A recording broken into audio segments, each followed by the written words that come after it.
देवाधिदेव महादेव का पावन मास श्रावण मास प्रारंभ हो चुका है। श्रावण मास की कावड़ यात्रा जग विख्यात है।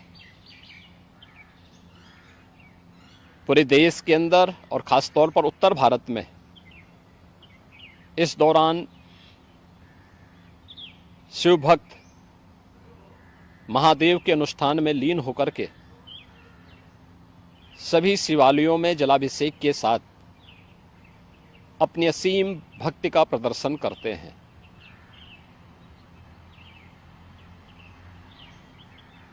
केंद्र और राज्य शासन ने मिलकर के श्रद्धालु जनों की सुरक्षा, उनकी सुविधा, उनकी सुगम और सुरक्षित यात्रा के लिए अनेक प्रबंध किए हैं।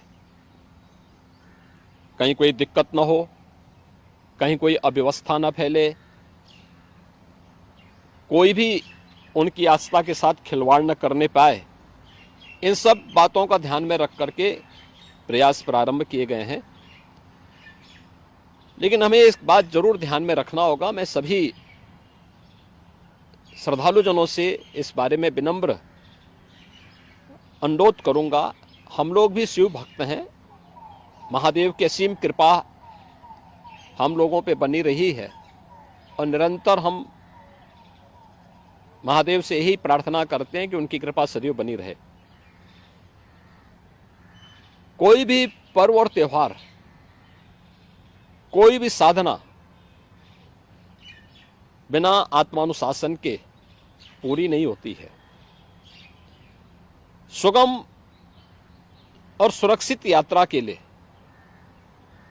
हमें न केवल अंतःकरण से बल्कि बाहरी रूप से भी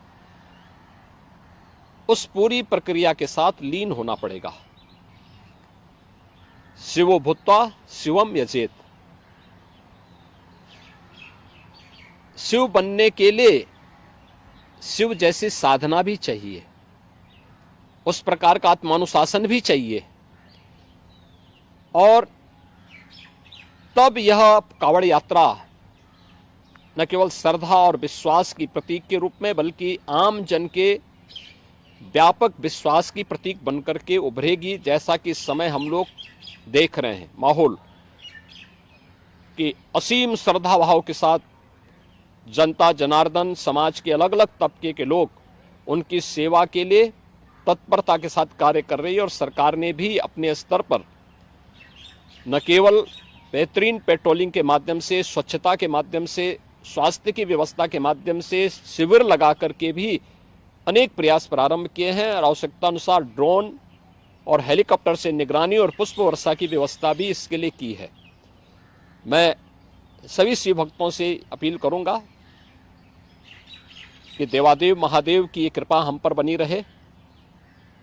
हम व्यवस्था के साथ जोड़ करके इस पूरी यात्रा का न केवल आनंद लें बल्कि पूरी श्रद्धा और विश्वास के साथ आत्मानुशासन का परिचय देते हुए